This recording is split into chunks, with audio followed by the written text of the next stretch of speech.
It's pretty obvious what a tank unit is supposed to do, right? That unit has tanks, the clue is in the name. It uses those tanks to provide armor and fire support to other units on the ground. But what happens when the tank units have no tanks? Russia is finding out the answer right now, as Putin has made the insane decision to start throwing Russia's tank units into battle without the very piece of equipment that they're supposed to be the masters of using. Putin's army is on its deathbed. Insanity has taken over as Russia's tank units are now dealing with an enemy far more nefarious than Ukraine itself. That enemy is their own commanders. In an April 13th piece, Euromaidan Press revealed that Russia is so scared of sending its tanks onto the front lines that it's holding them back as far as possible. Ukraine's death-dealing drones have turned into far too much of a threat for those tanks to handle, so commanders face a choice. Do they still provide armor to their tank units, even if that armor makes them targets, or do they send those units in on foot or in unarmored vehicles and hope that Ukraine's drones don't catch up to them and blow them to pieces? It looks like the latter is the choice that Russia is making. We can only assume that the number crunchers somewhere in the Kremlin have decided to do away with tank units' armor for monetary reasons. After all, losing a tank is expensive. Losing the soldiers who should be crewing that tank is far cheaper. So let's send them in without a piece of equipment that they have spent their entire military careers using. It's a flabbergasting decision made by the Russian command. But as you'll soon find out, there's a certain kind of twisted logic to Russia's choice. Before we get to that, the news about Russia taking away tanks from its tank units comes from the spokesman of Ukraine's joint forces, Viktor Rehubov. He claims that Russia is parking its tanks as much as 20 kilometers or 12.4 miles away from the front lines. Such is the nature of modern warfare. Through the large 20-kilometer kill zone, equipment usually doesn't get through, specifically tanks and IFVs, Rehubov reveals. He adds that Russia is still using vehicles to try to get its soldiers to the front and beyond, but those vehicles are often quad bikes and motorcycles. Though faster than tanks and sometimes capable of avoiding Ukraine's drones, these aren't vehicles that tank units should be operating. Plus, they have no armor. One slip while riding spells death. If the bike riders hit a rough patch of terrain, Ukraine's FPV drones can bear down from the sky and take them out. Russia may be protecting its tanks, but it's doing nothing to help the soldiers that it's sending into the kill zones with no protection. It's not even like Russia's tanks are able to help out by firing against Ukraine's positions from where Russia has parked them. Take Russia's T-90 tanks, for example. These main battle tanks are supposed to be the very best in the world. Putin himself claimed as much, as he tries to convince anybody who will listen of the superiority of Russia's military. But while the T-90 is fairly impressive, though far from a game changer, even it isn't much use at the distances that Russia is now parking its tanks. As the National Interest points out, the T-90 possesses a 125mm smoothbore gun that is strengthened by what Russia claims to be a next-generation fire control system. Onboard infrared systems help the T-90 to hit targets with greater accuracy and at higher ranges than any other tank in Russia's arsenal. With all of this equipment, a T-90 can engage enemies up to 8 kilometers away. That's not enough. But hey, only 12 more kilometers to go before these tanks could be of any use in battering Ukraine's defenses when they're parked so far away from the front. Right, Russia? By now you might have some doubts creeping into your mind. Ukraine is saying that Russia is sending its tank units into battle without tanks. But that's the point, Ukraine is saying it. Are we hearing propaganda from a spokesman who has a vested interest in making Russia seem as weak as possible? Nope. And how do we know? It's not just Rehubov who is highlighting Russia's tank woes. Russian soldiers themselves have plenty to say about their country's current tank situation, and much of it aligns with what Ukraine itself has revealed. On April 14th, the Telegram channel controlled by Voenka Kochinok published a very interesting letter from a Russian soldier. In case you don't know who Kochinok is, he's one of the many Russian military bloggers who have been banging the drum for Russia's war ever since Putin made the fateful decision to invade Ukraine. In other words, he's a propagandist, a shill, a guy whom Putin and his Kremlin cronies can usually rely on to fall in line and say precisely what they need him to say, to make it seem like Russia's war is going well. Now let's look at the letter that this propaganda merchant published on April 14th. The letter starts off with the soldier telling Kochinok that he is part of the 110th Brigade of the Russian Armed Forces. Specifically, he serves in that brigade's tank battalion, and he has decided that he wants to reveal exactly what's happening in that battalion right now. Basically, tanks are now hardly taking part in direct combat, and so every 2 or 3 weeks, 2 men from each company in the battalion are drafted into the infantry and sent to assault positions, to fortified positions, to support UAVs, the soldier says in an incendiary takedown of Russia's current approach to the war. The soldier then claims that the 3 platoons the tank companies are supposed to have only exist on paper. The reality is that many of the members of these platoons have already been chewed up by Ukraine's drones, and those who remain are going to be sent to the slaughter sooner rather than later. People are ready to go into battle and defend their homeland, but I consider it a crime to dispose of the lives of tankers like this. After all, tankers are not infantry, the anonymous soldier declares. He then compares what is happening to Russia's tankers as tyranny and destruction, even going as far as to label what's happening to Russia's tank units as an illegal practice. And then, to hammer home the point, the letter shares the names of 11 of the tankers that the soldier knew personally, who he claims have been killed or gone missing recently after being placed in assault units. Remember, this isn't Ukraine saying any of this. It's a Russian soldier who is being platformed by a propagandist who usually sings the praises of the Russian military. For Putin, this is the sort of betrayal that will lead him to trying to censor anybody in Russia who even thinks about speaking out, all as his cronies look for the nearest window to introduce to Kochynok. But for the rest of us, this is a peek behind the Russian veil, a small glimpse at the reality that Russia's tankless tankers now face, as they're being forced onto the front as though they're standard infantry. And if they're infantry, then Russia is going to treat them like it treats the rest of its infantry. They're going to be cannon fodder. The numbers tell us everything that we need to know about how well Russia's approach of taking away tanks from the soldiers that it's trained to crew tanks is going. The 11 tankers that the anonymous Russian soldier reveals have died or gone missing are just the tip of the iceberg. According to Ukraine's Ministry of Defense, a drone wall that has cost Ukraine about $880 million to build is racking up kills at an astonishing rate. In March alone, Ukraine recorded more than 35,300 confirmed enemy losses, most of which were the results of strikes carried out using unmanned aerial vehicles or UAVs. All of this has been recorded on an E-points system that Ukraine has created to encourage its drone operators to take out as many Russian soldiers as they can. That system is working. The March tally is the most that has been recorded on that system since it was put into place, the Ministry of Defense claims.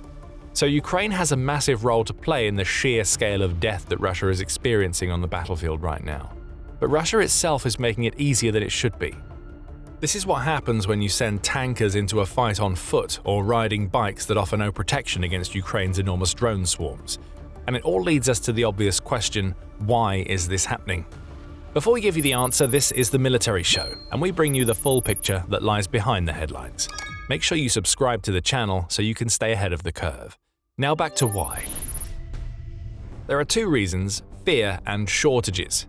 Starting with fear, Trahubov has pointed out the problem that Russia's commanders face with their tankers. Those commanders want to send tanks in. They would love to go back to a version of war that aligns with the antiquated tactics that Putin brought into Ukraine back in 2022. However, the reality that they have to deal with is that the war has moved far beyond anything that those tactics can handle in 2026. Ukraine's kill zones are the reason why.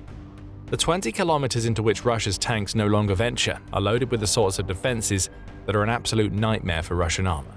Ukraine has spent years turning the very terrain that those tanks have to traverse into a massive trap. There are all of the traditional anti-tank defenses you would expect to see in these kill zones. Minefields are all over the place, and they can take out tanks' tracks in a heartbeat. Dragon's Teeth and anti-tank ditches are also in the kill zones, and they exist to slow down Russia's tank operators even more.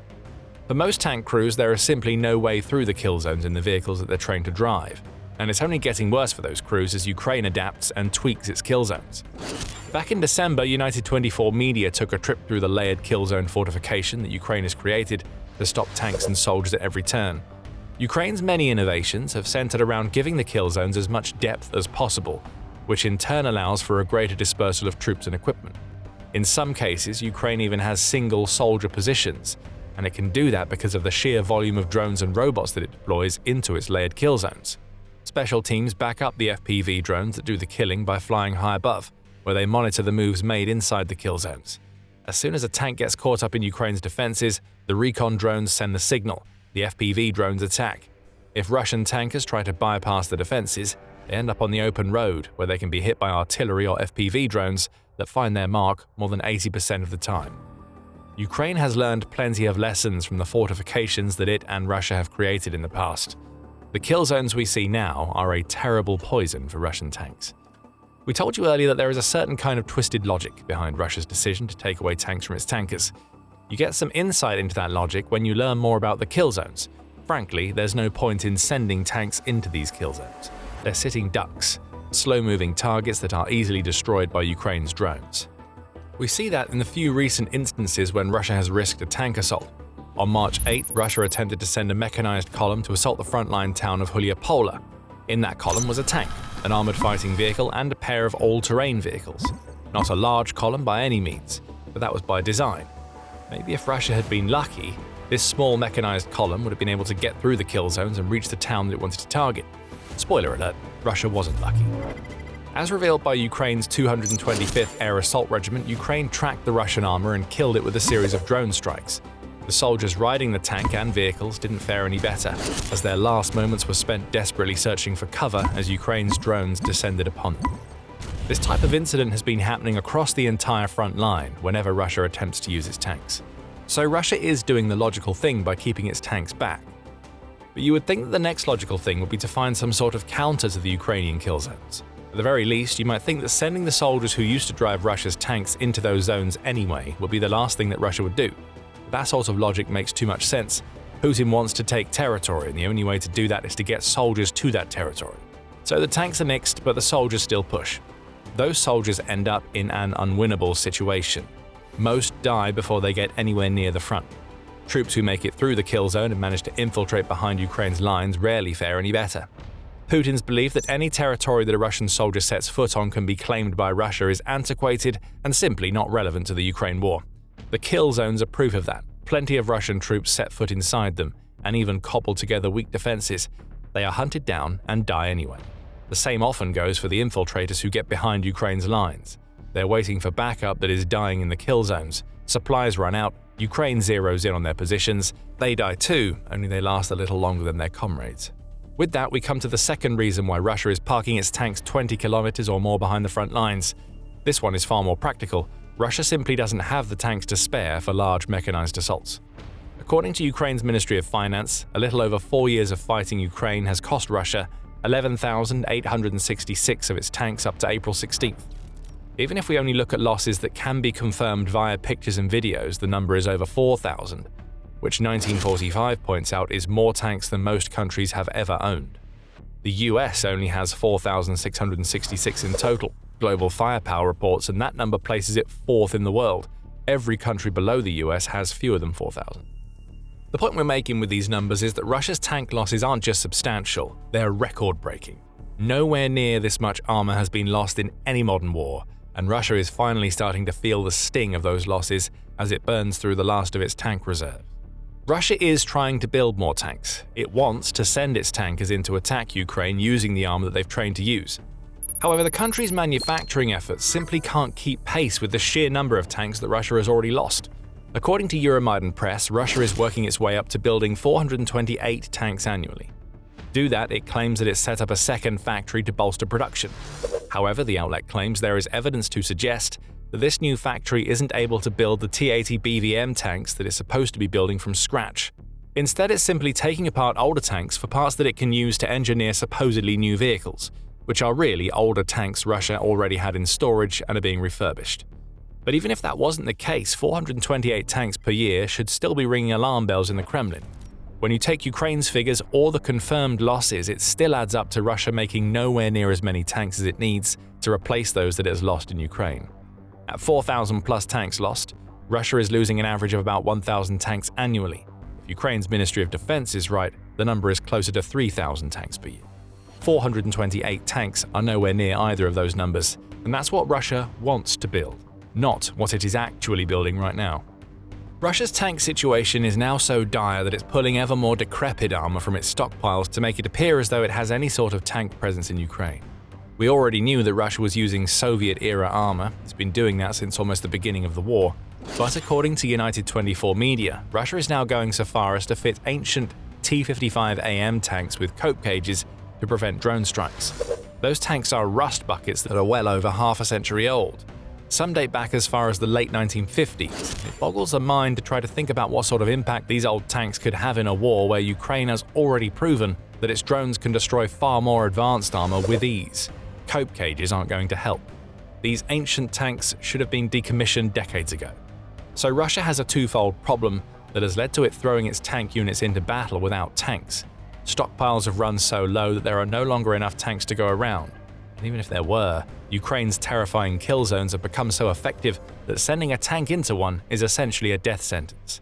Russia is damned if it does, and damned because it can't. And as all of this is happening, Ukraine is showing that a little bit of ingenuity can go a long way when you're trying to use a weapon that has been made obsolete by the war on its territory. Ukraine has tanks too. As with the Russian tanks, Ukraine's tanks face the risk of being assaulted by FPV drones if they get too close to the Russian positions. But unlike Russia, Ukraine sees a problem and comes up with solutions. Right now, Ukraine is converting its Leopard 1A5 tanks into makeshift artillery that has a 12-kilometer range and could reach 18 kilometers if equipped with new turrets. The challenge of driving tanks through kill zones to get into positions disappears with this strategy. Ukraine's tanks, which are equipped with defenses against Russian drones, can simply stay in one spot, fire from a distance, and then move into a new position. As for Russia, it just sends tankers into kill zones to die on foot or while riding bikes. That right there sums up the difference between Ukraine's and Russia's approaches to war. And as Ukraine is busy making its tanks useful, it's also scoring tank-on-tank kills, the likes of which have never been seen before. A record has been broken, and it was another Leopard that made it possible. Find out more by checking out our video, and if you enjoyed this video, be sure to subscribe to The Military Show to see more analysis of Russia's latest tactical blunders inside Ukraine. And thank you for watching.